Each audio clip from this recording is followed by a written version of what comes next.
toujours l'islam est-il compatible avec la démocratie, etc., etc. Et avec toujours une réponse implicite qui était non, c'est pas compatible. Et donc, à mon avis, on est toujours grosso modo dans la même situation. Et il est évident que les attentats terroristes qui ont lieu en France, en Angleterre, en Espagne, ailleurs, ne facilitent pas la situation.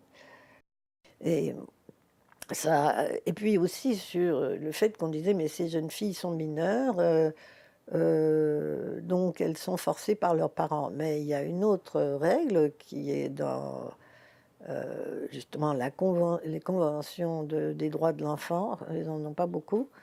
Mais par exemple, leurs parents ont le droit de les élever dans la religion de leur choix tant qu'ils sont mineurs. Donc là, si vous voulez, même si on disait « Ah, mais ces enfants sont forcés par leurs parents », oui, mais le problème, c'est que les parents ont le droit de forcer leurs enfants.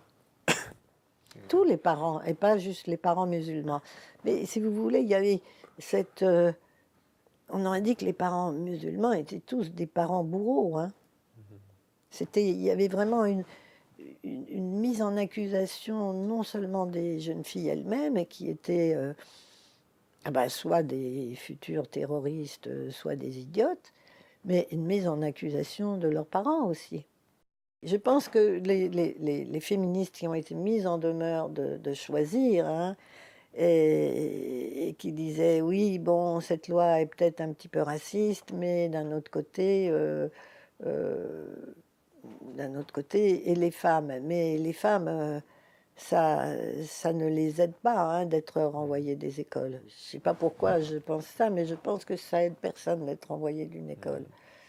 Et d'autant plus qu'on prétendait que c'était leur famille qui les forçait, qui les opprimait, et on les renvoyait dans cette famille.